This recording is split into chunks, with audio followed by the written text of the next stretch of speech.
आज की इस वीडियो में अपन जिस क्वेश्चंस के बारे में डिस्कस करने वाले हैं वो अपने पास जेईई मेंस के 24 जनवरी 2025 के शिफ्ट सेकंड का क्वेश्चन है, जैसा कि आप लोग देख पा रहे हैं।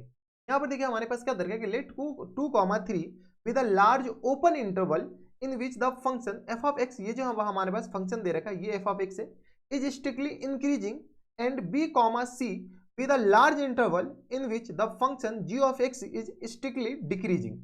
ठीक है, then this is equal to, इसका वैल्यू हमें बताना है।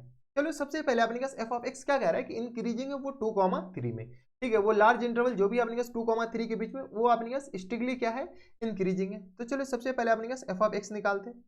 बताओ तो एफ ऑफ एक्स जैसे निकालेंगे तो 2 लॉग बेस ई दे रखा और ये आ गया अपने पास एक्स माइनस 2 के बराबर और माइनस टाइम्स एक्स स्क्वायर के बराबर प्लस टाइम्स ए एक्स के बराबर प्लस टाइम्स 1 के बराबर। ये हमारे पास एफ ऑफ एक्स है। अगर अपने पास एफ ऑफ एक्स से ए निकालना हमारे पास कंपलसरी है, क्योंकि ए का वैल्यू पूछ रखा है, बी का भी वैल्यू पूछ रखा है और सी का भी वैल्यू पूछ रखा है। ए अपने पास कैसे आएगा, तो चलो एफ ऑफ एक्स के बारे में कह रखा है कि ये इंक्रीजिंग है, तो चलो एफ डैश एक्स निकालते हैं। तो बेटा एफ डैश एक्स किस पर आ जाएंगे, तो 2 अपॉन में एक्स माइनस 2 के बराबर, हाँ है ना, एल एन एक्स का माइनस टाइम्स 2x के बराबर और प्लस टाइम्स कितना आ जाएंगे ए के बराबर। कोई इतराज, यहां तक हमारे से कोई दिक्कत परेशानी नहीं होनी चाहिए। अब देखो क्वेश्चंस में क्या बोला गया कि F of x strictly increasing in कहां से कहां तक, तो x कॉमा इन आपने क्या डायरेक्ट लिख दो 2,3, 2,3 के बीच में आपने एफ ऑफ एक्स इंक्रीजिंग है। जब एफ ऑफ एक्स 2,3 के बीच में इंक्रीजिंग है, इसका मतलब क्या है कि एफ डैश एक्स को क्या होना पड़ेगा, एफ डैश एक्स को पॉजिटिव होना पड़ेगा। कहां से कहां तक, तो इन x belongs to 2,3, F dash X को जीरो भी चल जाएगा तो अपने एफ डैश एक्स को पॉजिटिव होना पड़ेगा। जैसे अपने एफ डैश एक्स को यहां से अपने पॉजिटिव करोगे तो बताओ तो यहां से हमारे पास ए का वैल्यू निकालना मुश्किल ही नहीं, नामुमकिन है। ठीक है, तो अब क्या करो, यहां से अपने डबल डिफ्रेंशिएट करो, तो एफ डैश एक्स किस पर हो जाएंगे, तो एफ डबल डैश एक्स हो जाएंगे माइनस टाइम्स 2 अपॉन में एक्स माइनस 2 इन पूरे का होल स्क्वायर और माइनस टाइम्स किस आ जाएंगे 2 के बराबर। अगर तुम गौर से देखते हो तो एफ डबल डैश एक्स क्या आ गया, नेगेटिव आ गया। तो यहां से अपने पास एफ डबल डैश एक्स को क्या करो, थोड़ा सा सॉल्व करके लिख लो, तो माइनस टाइम्स 2 इंटू ये आ गया अपने पास 1 अपॉन में एक्स माइनस 2 इन पूरे का होल स्क्वायर प्लस टाइम्स 2 के बराबर। हाँ या ना, ये हमारे पास क्या गया, एफ डबल डैश एक्स आ गया। जब एफ डबल डैश एक्स आ गया तो अगर आप गौर से देखो तो ये पूरा हमारे पास कैसे क्वांटिटी, ये पूरी क्वांटिटी पॉजिटिव है। पॉजिटिव को निगेटिव से मल्टीप्लाई करेंगे तो ये बेटा अपने पास हमेशा निगेटिव होगा, ज्यादा से ज्यादा अपने पास इक्वल टू 0 हो सकता है, लेकिन नेगेटिव ही होगा हमेशा। ठीक है, जब ये निगेटिव होगा तो बताओ तो एफ डबल डैश एक्स अपने पास कैसा है, नेगेटिव है। जब F double dash x negative है तो ये किसके बारे में बताएगा, एफ डैश एक्स के बारे में बताएगा, इसके जस्ट पहले वाले डिफरेंशिएशन के बारे में। तो बताओ तो इससे जस्ट पहले वाला फंक्शन एफ डैश एक्स है, एफ डैश एक्स क्या हो जाएगा, तो एफ डैश एक्स डिक्रीजिंग होगा। हाँ है ना, किस इंटरवल में होगा नहीं होगा वो हमें नहीं पता, लेकिन एफ डैश एक्स कैसा होगा, डिक्रीजिंग होगा। जब एफ डैश एक्स डिक्रीजिंग होगा तो बताओ तो बेटा ये हमारे पास कैसा फंक्शन, ये अपने पास डिक्रीजिंग फंक्शन है, फंक्शन ही बना दो। यह अपने पास कैसा है, डिक्रीजिंग फंक्शन, और 2 और 3 के बीच में होनी चाहिए। तो यहाँ पे अपने पास 2 है और यहाँ पर अपने पास मान लो क्या, अबे पूरा डिक्रीजिंग बनाओ ना, अच्छे से डिक्रीजिंग बनाना है तो पूरा डिक्रीजिंग बनाओ। ठीक है, अब हम मान लो अपने पास ये 2 है और ये 3 है। बताओ तो 3 अपने पास अगर मान लो ये क्वेश्चन ऐसा कुछ हो गया तो देखो डिक्रीजिंग तो अभी भी है, ये function F dash x decreasing अभी भी है, लेकिन अपने पास 3 पे ये वैल्यू अपने पास नेगेटिव चला गया और इसको इंक्रीजिंग होने के लिए एफ डैश एक्स को क्या होना पड़ेगा, पॉजिटिव होना पड़ेगा। तो एफ डैश एक्स को पॉजिटिव होना पड़ेगा तो ये मिनिमम अपने पास 3, जो एफ ऑफ 3 होनी चाहिए वो मिनिमम 0 होनी चाहिए, उससे कम तो हो ही नहीं सकता। उससे कम अगर हो गया तो क्वेश्चंस का ये जो स्टेटमेंट है कि स्ट्रिक्टली इंक्रीजिंग, ये स्टेटमेंट ये फॉल्स हो जाएगा। इसका मतलब है कि एफ ऑफ एक्स को अपने सॉरी एफ डैश 3 को क्या होना पड़ेगा, कम से कम 0 या 0 से ज्यादा होना पड़ेगा। तो बताओ तो एफ डैश 3 अपने पास क्या होनी चाहिए, ग्रेटर देन इक्वल टू 0 होनी चाहिए। एफ डैश 3 बताओ, तो एफ डैश जैसे 3 पुट करोगे तो 2 अपॉन में 3 माइनस 2 माइनस टाइम्स 2 और इंटू 3 और plus times 4 greater than equal to 0। हाँ है ना, यहां से बताओ तो किस पर आ जाएंगे, तो ये आ गया अपने पास 2 माइनस टाइम्स ये आ गया अपने के पास 3 दूनी 6 के बराबर और plus times A greater than equal to 0, यानी ए अपने के पास क्या होनी चाहिए, ग्रेटर देन इक्वल टू 4 होनी चाहिए।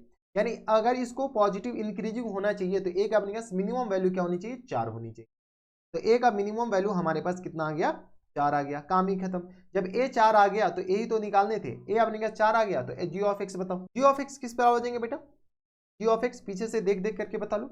जी ऑफ एक्स आ गया अपने पास एक्स माइनस 1 का होल क्यूब, एक्स माइनस 1 इन पूरे का होल क्यूब और इनटू अपने पास दे रखा है एक्स प्लस 2 और माइनस ए के बराबर, एक्स प्लस 2 और माइनस टर्म्स ए इन पूरे का होल स्क्वायर है कि या क्या है, होल स्क्वायर है। ठीक है, चलो ए का वैल्यू यहाँ पर चिपकाते हैं, तो जी ऑफ एक्स हमारे पास किस पूरा हो जाएंगे, तो x माइनस 1 इन पूरे का होल क्यूब और इंटू किस पूरा आ जाएंगे x प्लस 2 और माइनस टाइम्स 4 इन पूरे का होल स्क्वायर के बराबर, यानी जी ऑफ एक्स हमारे पास किस बराबर हो गया, तो यह आ गया x माइनस 1 इन पूरे का होल क्यूब और इंटू किस पूरा आ जाएंगे, तो x और माइनस टाइम्स 2 इन पूरे का होल स्क्वायर के बराबर। कोई इतराज, यहाँ तक हमारे सबसे कोई दिक्कत परेशानी नहीं होनी चाहिए। जी ऑफ एक्स आ गया। अब अपने जी ऑफ एक्स के बारे में शायद कमेंट करना है, बताओ तो जी ऑफ एक्स क्या दे रखा है। अच्छा, स्ट्रिक्टली डिक्रीजिंग यानी जी डैश एक्स निकालने हैं। ये जो है हमारे पास क्या है, g of x is strictly decreasing in कहां से कहां तक, तो a comma b. A comma b में आपने क्या, ये स्ट्रिक्टली डिक्रीजिंग है, ए कॉमा बी नहीं है, बी कॉमा सी है शायद, बी कॉमा सी देख लेते हैं, बी कॉमा सी है। चलो बी कॉमा सी है, तो चलो जी डैश एक्स निकालते हैं, यानी बी और सी हमारे पास ऐसे ही आएगा। तो किस तरह आ जाएंगे, तो 3 इंटू एक्स माइनस 1 इन पूरे का होल स्क्वायर और इंटू एक्स माइनस 2 के बराबर इन पूरे का होल स्क्वायर, ये आ जाएंगे। हम कौन से फॉर्म ये लगा रहे हैं, यू इंटू वी रूल लगा करके अपने के पास, और प्लस टाइम्स किस तरह आ जाएंगे, तो 2 इंटू एक्स माइनस 2 और इंटू किस बराबर जाएंगे, तो ये आ गया अपने के पास एक्स माइनस, ये इसका तो डिफ्रेंशिएशन कर लिए ना, तो ये आ गया अपने पास इंटू एक्स माइनस 1 इन पूरे का अपने के पास होल क्यूब। चलो अपने पास ये कैलकुलेशन कर लो, तो एक्स माइनस 2 और एक्स माइनस 1 कॉमन आ जाएगा, एक्स माइनस 2 और इंटू अपने पास एक्स माइनस 1 इन पूरे का होल स्क्वायर अगर कॉमन लोगे तो 3 इंटू क्या आ जाएंगे, तो एक्स माइनस 2 के बराबर, और इसका होल स्क्वायर कॉमन लिए हैं, तो ये आ गया अपने पास प्लस टाइम्स 2 इंटू बता दो एक्स माइनस 1, ये आ गया अपने के पास एक्स माइनस 2 कॉमन ले लिए, तो इधर आ गया अपने पास एक्स माइनस 1 का होल स्क्वायर, तो एक्स माइनस 1 इधर आ जाएगा। कोई इतराज, अब यहाँ से सॉल्व कर लो, तो ये आ गया एक्स माइनस 2, खोल मत देना, खोलेगा तो मोए मोए हो जाएगा, एक्स माइनस 1 इन पूरे का होल स्क्वायर और इंटू किस बराबर हो जाएंगे 3x और माइनस टाइम्स 6 के बराबर प्लस टाइम्स 2x और माइनस टाइम्स 6 बराबर आ जाएंगे, तो 2 के बराबर, हाँ है ना। सॉल्व कर लो, तो ये आ गया अपने के पास x माइनस 2 इन पूरे का और x माइनस 1 इन पूरे का होल स्क्वायर, और ये आ गया अपने किस बराबर 5x और माइनस टाइम 6 2 8 के बराबर। आई थिंक यही हो जाएंगे, देख लो 6 2 8 के बराबर। ठीक है, तो बताओ तो ये अपने पास क्या आ गया, जी डैश एक्स आ गया।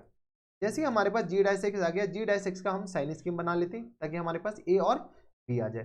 बताओ तो जी डैश एक्स का साइन स्कीम, हमारे पास वही क्रिटिकल पॉइंट निकालने हैं, इतना तो आता होगा। सीपीज को नंबर लाइन पे प्लॉट करो, तो हमारे पास 3 सीपीज आ गए, 1 2 और 3, तो ये आ गया अपने के पास एक तो 8/5 आ जाएगा, जो कि अपने के पास 1 से ज़्यादा हो जाएगा, और ये आ गया अपने पास 2, तो एक तो 1 आ गया, एक अपने पास 8/5 आ गया, और एक हमारे पास 2 आ गया, देख लो 1 और ये आ गया 2 8/5, तो ये आ गया अपने के बराबर प्लस और 2 जिसका क्रिटिकल पॉइंट है माइनस हो जाएंगे और ये प्लस हो जाएंगे, और ये आ गया अपने के पास बराबर ये प्लस हो जाएंगे।